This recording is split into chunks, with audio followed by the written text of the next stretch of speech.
Jordan Poole, nag-viral ang ginawa sa bench. Stephen Curry, Draymond Green, may napansin sa Warriors. Steve Kerr mga kaibigan, binunyag kung saan nagkamali ang Golden State Warriors. Ngunit bago ang lahat, kung gusto nyo ng pangmatagalang basketball shoes, new Precision 6 colorway with spike, mabibili lamang sa halagang $3,299. I-click lamang ang link sa comment section or bisitahin lamang ang tiffin.com for more high quality shoes. Ang Golden State Warriors forward na si Draymond Green ay kasalukuyang nakakuha ngayon ng panibagong supporters or at least man lamang mga iilang simpatiya regarding sa kanilang 2022 conflict kasama itong si Jordan Poole, ang isang nag-viral na video sa Washington Wizards sa panahong timeout mga kaibigan mula sa kanilang pagkatalo sa score na 102-94 laban sa Brooklyn Nets ay hindi nagpapakita sa young guard sa kanyang pinakamahusay na liwanag. Itong si Jordan Poole ay lumitaw na naging unfocus at siya ay nasa isang separate conversation habang ang head coach mga kaibigan na si Wes Unseld Jr. ay nagsasalita at ginuguhit ang play sa huddle mula sa overtime. Mga iilang tao ay sinusubukang magiging fully engaged dito sa kanya, ngunit hindi nga ito nakinig. Bago pa man nagtapos ang break, ang 24-year-old ay sinubukang tinignan ang play mga kaibigan na nakaguhit sa clipboard na kung saan halatang halata na hindi nga niya gaanong nakuha ang play na ito mula sa pinag-uutos ng coach. Halatang halata na ang pangyayaring ito ay ang magiging isa sa dahilan mga kaibigan kaya masisira ang play. Isang bagay na hindi ito magandang tignan para kay Jordan Poole. I don't get what I want, I get what I need. Every single day I'm heading off to my dream, and I get everything that I damn well please. I don't give a damn if you all listening to me, cause I run it. I'm the only one that really want it, I'm the only one that's really on it. I'm just being honest, I'm just doing everything I promise, cause I want it bad enough that I'ma make it as an artist. And I know I'm not the smartest, and I know I'm not the largest, but I promise you that I'ma be the one that worked the hardest, cause I promise you that I'm just getting started. And I promise you that my skills are getting sharper, so I'ma get charted. Can't be guarded, nah, I'm the one to get retarded. Get the party started, yeah, get the party started, yeah. Walang katwiran para sa isang manlalaro na hindi makikinig sa head coach. Ang Washington Wizards ay hindi makatiis sa kanilang kakulangan sa struktura at kitang-kita nga ngayon ang kanilang kahirapan sa panimula ng season. Ngayon, maraming mga fans ang binatikos ang 2022 NBA champion sa nag-viral na video na ito. Meron ring mga iilang fan ang nagsabi na hindi na kailangang depensahan ang dude na ito. Itong si Jordan Poole ay hindi naging seryoso at naging net negative sa kahit anumang kupunan. Ayon kay Barry Smith, siya ay nakapag-post sa Twitter mga kaibigan na kung saan sinabi nga niyang ito nga raw ang isa sa dahilan kaya nasuntok ito nitong ni Draymond Green. Ngayon, meron silang iilang rason para sabihin ito dahil ayon sa video mga kaibigan, merong caption na mababasa mula kay Jordan Poole na nagsasabi na "It's my team, I got this." Ngunit kung titignan, ang salitang nagmula sa bibig nitong ni Jordan Poole ay tila tanaw mga kaibigan na hindi nagmatch sa toxic statements na ito. Ngunit anuman ang mangyari, itong si Jordan Poole ay nakapagbigay sa mga fans mga kaibigan ng napakaraming material para mabigyan ng kritiko. Dahil walang kupunan ang magtatagumpay kung ang iilang manlalaro ay hindi makikinig at susunod sa isang head coach.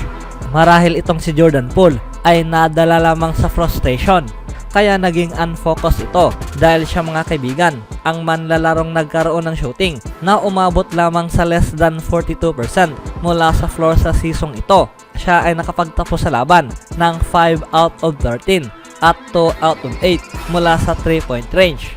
Ang Washington Wizards ay umaasa na siya at itong si Kyle Kuzma ay makakapagbuo ng blocks mga kaibigan sa desperadong franchise na siyang nagre-rebuild ngayon. Ngunit ang 2-7 winless record ay ganap ng isang katanungan sa business model na ito. Ang Warriors ay nakamove on na mula kay Draymond Green at Jordan Poole situation.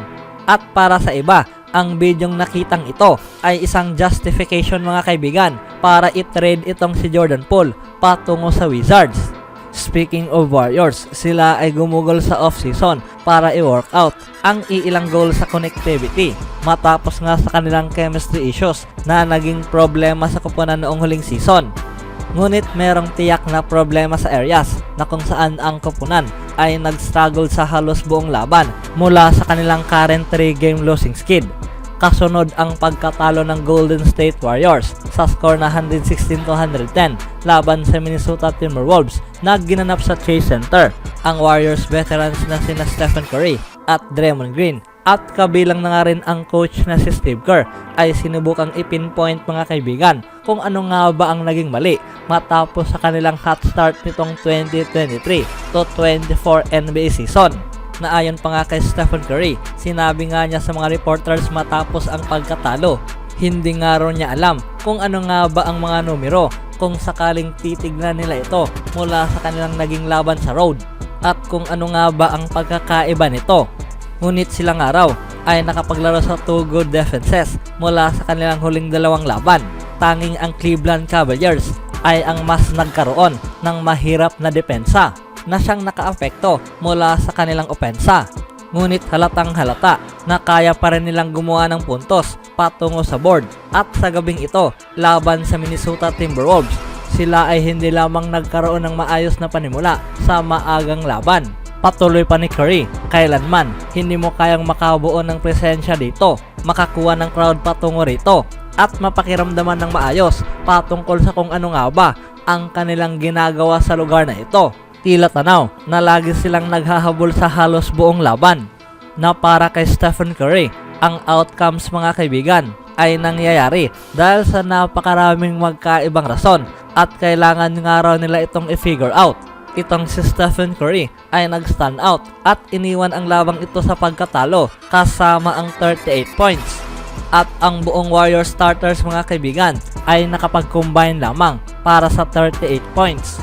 Matapos sa kanilang dismal road record noong huling season, ang Golden State Warriors sa halip ay nasimulan nga nila ang maagang season ito sa 1-3 win-loss record mula sa kanilang bahay sa taong ito.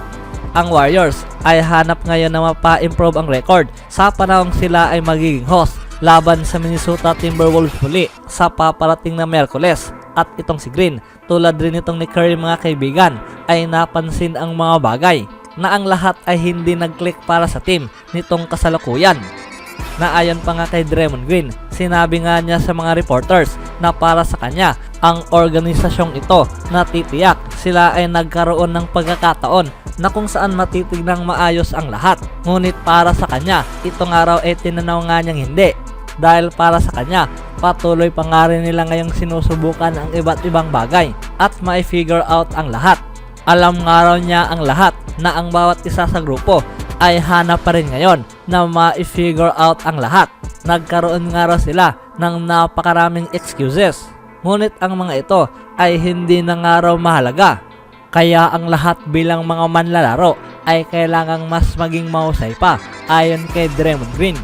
Kailangan nga raw ang lahat ay makapaglaro ng magkasama bilang isang cohesive unit.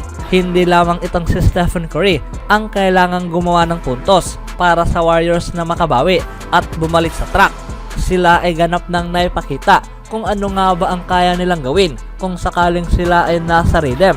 At ito rin ang mga iilang bagay na inaasahan at pinaniniwalaan nitong ni Steve Kerr para sa Warriors na makabawi at mapa-improve ang team na ito sa paparating na laban. Na para kay Steve Kerr, konting improvement pa sa rhythm.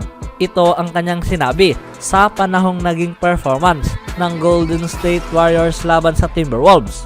Nitong mga huling iilang laban, hindi nga raw sila nagkaroon ng labis na flow at rhythm. Iilang mga aksyon at mga paglalaro, ang mga fans nga raw mga kaibigan ay hindi sanay na makita silang ganito. Ngunit ang karamihan dito, kailangan nilang i-improve ang kanilang depensa. Itong huling 2 laban ng kupunan na kanilang nilalaro, sila nga raw ay nakaharap ang 2 athletic bigs na kayang magdomina at maglaro sa ilalim ng basket at kumuha ng mga block shots. Ito nga raw ay napakahirap para sa Warriors. Meron nga raw silang mga iilang laban sa maagang season ito na kung saan ang mga bagay sila ay nagkaroon ng flow at walang rason kung bakit hindi nila kayang bumalik dito. Anong masasabi niyo mga kaibigan?